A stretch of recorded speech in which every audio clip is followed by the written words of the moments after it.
আসসালামু আলাইকুম প্রিয় দেশবাসী। গত শুক্রবারে শিশির মনির উনি দৌড়ের নাও বাইচ দিয়েছেন, প্রতিযোগিতা হয়েছে। এইসব কিন্তু আমাদের বাঙালি যে কালচারে এগুলা আগ থেকে চলে এসেছে। এইগুলা মানুষের জন্য ভালো। হাডুডুডু খেলা, ফুটবল খেলা, আরও নানান খেলাধুলা, এগুলো আমাদের দেশ থেকে এক ধরনের উঠেই গেছে। মানুষ, যুবকরা গাঞ্জা মদ হিরোইনের দিকে ঝুঁকে পড়ছে। তো এই খেলাধুলা যদি আবার ফিরে আসে, এটা একটা ভালো সমাজ ব্যবস্থার জন্য ভালো উদ্যোগ। তো এখানে কেউ প্রশ্ন আনছেন, জুম্মার নামাজ মানুষ পড়তে পারে নাই। আরে ভাই, এখানে যারা উপস্থিত, যারা দর্শক গেছেন, সবাই কি জুম্মার নামাজ পড়ে? আর যাদের নামাজ পড়ার ইচ্ছা হয় তারা তো নৌকায়ও নামাজ পড়তে পারে, রাস্তায় নামাজ পড়তে পারে। এগুলা নামাজ পড়ার জন্য তো একদিন এটা তেমন বাধা আসে না, সমালোচনা করাই যায়। আপনারা আমরা সমালোচনা করতেই পারি যে শুক্রবারে মানুষের নামাজ পড়তে অসুবিধা হয়েছে। তবে এইগুলা আসলে সমালোচনার বিষয় নয়। তো শিশির মনির দিরা ইনশাল্লাহ রাজনীতিতে আসার পরে কি হয়েছে, উনি ভালো কথা বলতে পারেন, উনি মানুষের সহযোগিতা করতে কইরা যাইতেছেন, উনি ভালো বুঝেন, উনি জনগণের একদম কাছে যাইতে পারতেছেন। তারপর উনি সামারসর বাজারে এই সিসিটিভি দিয়েছেন, দিরাই বাজারে দিয়েছেন। এটা একটা ভালো কাজ। সরকারের অর্থ ছাড়া নিজের অর্থ দেয়া তা দিতেছেন। আমাদের সন্টুপুরের বুলবুল সাহেব, সাবেক মেয়র, তিনিও মেয়র হওয়ার আগে এবং পরে দিরাই বাজারে উনি ওনার ব্যক্তিগত অর্থ উনি দান করেছেন।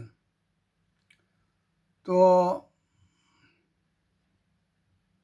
আমরা কি বলতে পারবো যে এই শিশু মনির আর বুলবুল লন্ডনে বাদে আর কোনো নেতৃবৃন্দ তাদের নিজস্ব অর্থ খরচ করে দিরাইবাসীকে কোনো কিছু দিয়েছেন?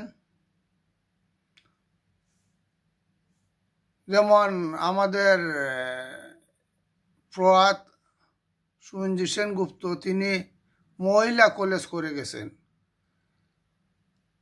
উনার নামে, কিন্তু জায়গা তো উনার নাই, জায়গা অন্যদের জায়গা। দিরাই কলেজ যা প্রতিষ্ঠিত হয়েছে, যারা উদ্যোগ নিয়েছেন, এটা অবশ্যই প্রশংসনীয় বিষয় হয়েছে, কিন্তু জায়গা তো যারা দিয়েছেন তাদের নাম তো তেমন একটা আসে না। আমরা রাজনীতিবিদদের জন্য অনেক কথা বলি, অনেক মিছিল দিই, অনেক কিছুই আমরা করি, সমর্থন করি, কিন্তু আমরা কি তাদের নিজস্ব অর্থ থেকে কি কি এই দেশের দিরাইশাল্লার মানুষকে দিয়েছেন, এটার একটা তালিকা কি প্রকাশ করা যেতে পারে? যে আমরা যারা রাজনীতি করে আসছেন, যে এদের কাছ থেকে আমরা দিরাইবাসী কয়টা স্কুল পাইছি বা কয়টা মাদ্রাসা পাইছি, বা আরও বিভিন্ন জনগণের জন্য তারা নিজস্ব অর্থ থেকে করেছেন, এমন কোনো তালিকা কেউ প্রকাশ করতে পারবেন? আমরা তো জানতে চাই যে শিশির মনির আর বুলবুল লন্ডনের মতো আরও নেতৃবৃন্দ তারা নিজস্ব অর্থ থেকে মানুষের জন্য করেছেন।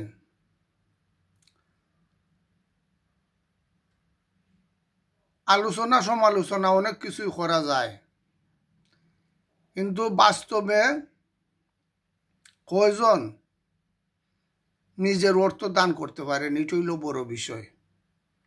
রাজনীতি নামে নিজেকে বড় হইরা উপস্থাপন করা আর দান করা এটাই এক নাই। জানি না আমাদের দেশের জনগণ যার কাছ থেকে পায় তার কথা বলে না, আর যার কাছ থেকে পায় না তার জন্য অনেক কথা বলে। এটাই হলো বাস্তব যে অবস্থা আমাদের দেশের মানুষের। যাই হোক, আমরা আশা করব আগামীতে যারা নেতৃত্ব দিয়ে আসবেন, নেতৃত্ব দিবেন, তারা তাদের নিজস্ব অর্থ থেকে মানুষের জন্য কিছু করে দেখাবেন। তখনই মানুষ এদেরকে আজীবন স্মরণ করবে। ধন্যবাদ।